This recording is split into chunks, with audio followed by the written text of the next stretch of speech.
Hello and welcome to Mansfield Park for the final of the Scottish Men's Premiership 2023-2024 between Hawick and Currie Chieftains. The Greens are looking to make it back-to-back league titles in their 150th anniversary, while Currie Chieftains are looking to put the past two Premiership finals behind them and claim their first championship since 2010. We caught up with Graham Hogg from Hawick and Mark Keynes from Currie ahead of the game. Mark, it's a big day today. How have the team been preparing for the last couple of weeks for today? Yeah, we've not had a game in a few weeks, which obviously gives you some problems because you want the guys to be on it right from the start of this game. But it also provides opportunity for us to look at our past performances against Hawick, look at Hawick last week in the Cup and really figure out, what we're going to do, how we're going to execute a game plan that will put them under pressure. Absolutely. A couple of changes this week as well, importantly in key areas. How's that kind of stacked up for you? Yeah, so we've made a decision to put Jamie Forbes at 10. He's been at 12, but he's a captain and I feel he's got real good composure. He's able to put us in the right areas of the pitch, and I think it's really important at the start of the match that we do that. And then we've got Callum coming in later on when the game opens up a bit to play his style, which is a bit more open. Same in the 9 position. Gregor Christie hasn't started all that often for us, but when he's on it, he's like the best 9 in the league. So we're putting him in the starting role to really drive the team forward. Brilliant. And you touched on there, Hawick maybe a little bit more tired than you guys have had a big game in the last week. Do you think that will affect the first 20 or half for this game as well? Don't know.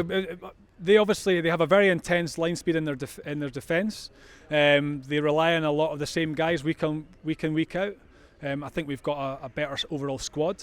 But the guys that start for them are doing it week in, week out, so they're well versed. But if we can put them under pressure and take this game to the latter stages, then who knows, they might tire. We might get more opportunities to then be successful at the end of the game. Graham, another big day. This is a 2 in 2 weeks here. How's preparations been this week? Yeah, prep's been really good. Obviously, it was a big week last week as well. We knew that we had this fortnight coming up, so prep has been excellent. We looked at some technical and tactical stuff during the week. Tried to keep boys off feet as much as we could because, as I say, it was a tough 80 minutes last week. But yeah, there's absolutely no excuses in terms of what we've done this week, and we're looking forward to ripping it. Pretty much the same starting 15 as we saw last week. Has everyone pulled up pretty well? Everybody's pulled up really well. I think I said it last week as well, that the physio room's been pretty empty over the last couple of weeks, which usually happens with a successful team. But no, boys, as I say, there's a lot of professionalism in this group. They know what they need to do individually to get their bodies ready. So yeah, there's absolutely no issues when it comes to that. And just lastly, just tell me a little bit about finishing the season at home in front of a home crowd. What's that going to be like? Yeah, I think we spoke about it a fair bit over the last few weeks, that it's a special time to be involved in the club. Nobody in history's ever done a double-double. We're obviously going for a treble this season. The Border League is a league that's not to be discredited. It still means a hell of a lot to people in this area. And yeah, obviously there wasn't as many people got to travel up to the Cup final last week as we'd had hoped. And hopefully all those people will get an opportunity to come on and cheer on their boys this afternoon. And so, without further ado, let's get to the action. Your commentators for this one are Stuart McFarlane and Dale Clancy. Good afternoon and welcome along to this men's Premiership final. The Tenants Premiership reaching a conclusion this afternoon with Hawick, who finished the regulation season top of the league with 77 points, up against Currie, who finished in 3rd place in the table with 65 points.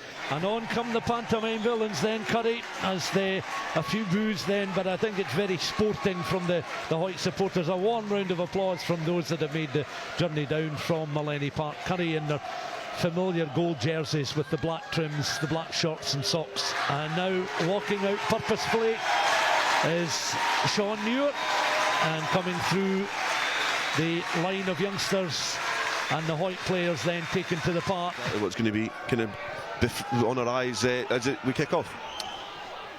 Underway then, Currie are able to gather. Scrum half taking the ball in there, Gregor Christie. Christie does well, runs into his opposite number there, Gareth Wells. Stewart then with the throw. Again, it's won by Courtney West. Does well in the line out.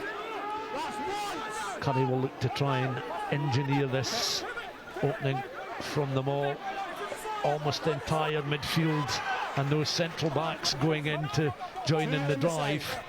but it pretty much collapses on that 5. The ball has been recycled just on the left-hand side and dislodged, and the assistant Hawick resolve at the moment with this territorial advantage they have with the tap and go. Round the corner comes the back row forward, Rhys Davis, and Davis is over. Currie over for the score, and their endeavours in the opening stages have come with a try inside the opening 5 minutes, just over 3 minutes on the clock.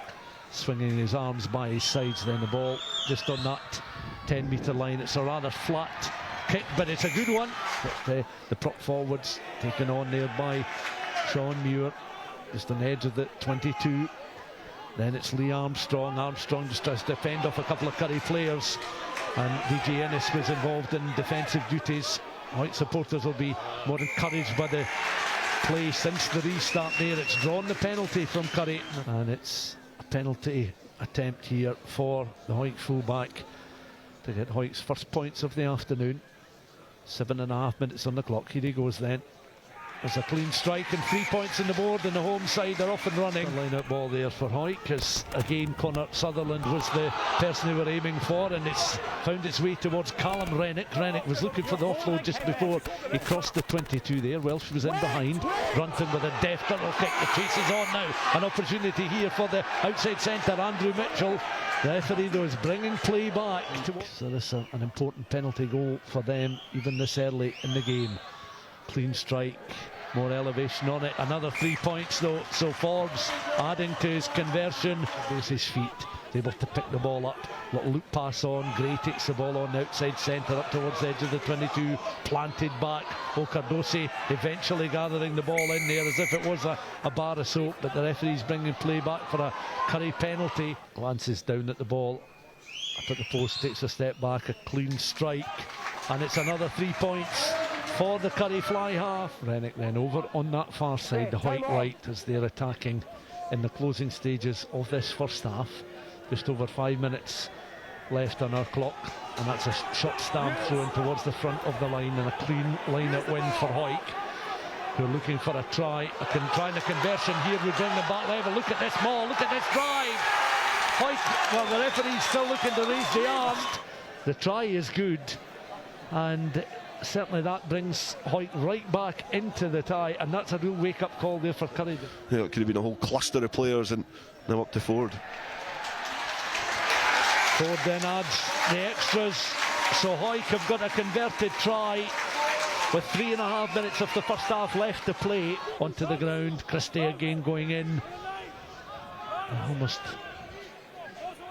operating there, as Christie once more is able to feed the ball out.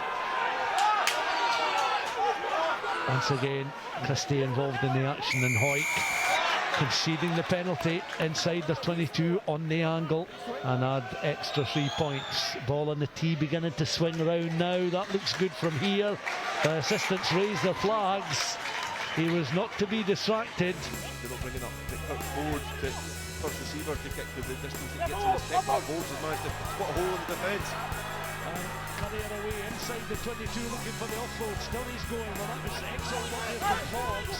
Recycle ball now with an opportunity outside centre. Bringing up the opportunity for the try, and Currie Gray is in for the score. Gray with the try. Leading from the front. Forbes then, whose run was key to scoring the try, adds the extras. Hawick 10. Currie 23. Of course, the extra points from the boot are going to be important, as well as Hawick looking for the 5 points for the try, but they'll want to make it a kickable conversion as well. Have they been able to power over the line again? The referee squatting down momentarily to see if the ball's got a clean grounding. They're held up and held back just at the moment. Currie still protecting that line, protecting a 23-10 lead.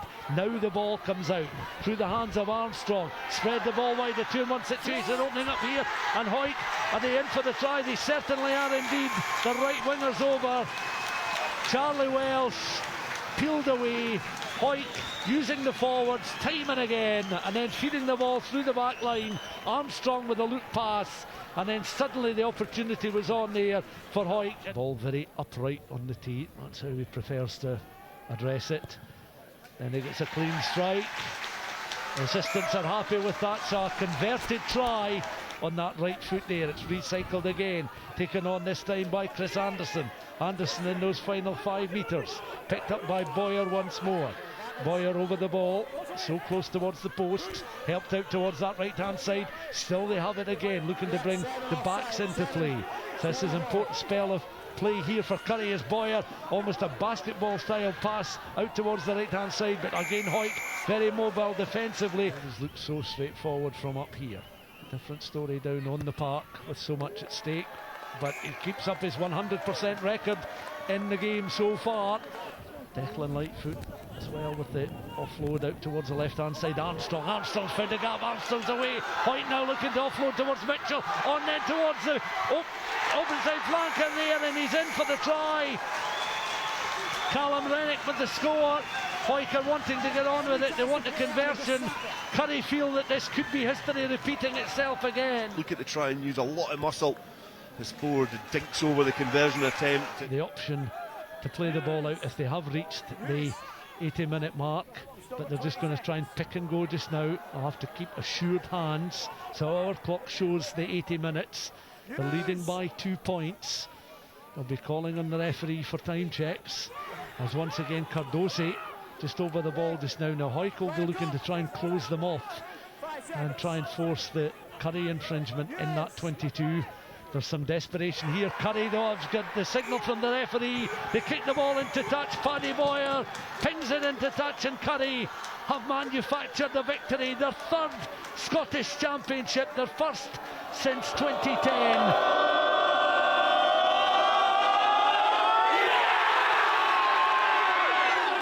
Well, congratulations on what's been a pretty historic win. Talk me through the last 5 or 10 minutes there. Honestly, the boys were out on their feet. I mean, playing 40 minutes with 14 men, a sense of deja vu really, because last year they had 13 at the end and kind of very similar, but just a monumental effort. Like, I honestly cannot fault them for, to a boy, to a man that was out there. We were just outstanding. Didn't really have the ball, just had to stick in there, and then obviously got a final penalty and sort of kept the ball for that last minute. So yeah, it looked like a bit of a never say die attitude. The defence was totally up in the face despite being a man down. Just talk about the mentality a little bit there. Yeah, the mentality is you've kind of got to stick to your processes. You've got to keep doing what you're doing. I mean, yes, we're a man down, but if you can stop them in the midfield, we can leave a man out wide. I know they obviously managed to score with one close to the line, but we just got to stuck to our guns and basically just made tackles when they were available for us. And we had a sort of ice in the ruck call, which meant we weren't trying to sniff at rucks if there was anything that we didn't have an opportunity to steal, and I think that kind of paid dividends for us. We managed to get 14 guys on our feet and just worked for each other. Absolutely, a great result for you guys. Tell me how it feels to come to this ground and beat this team to win this competition. Yeah, it's pretty outstanding really.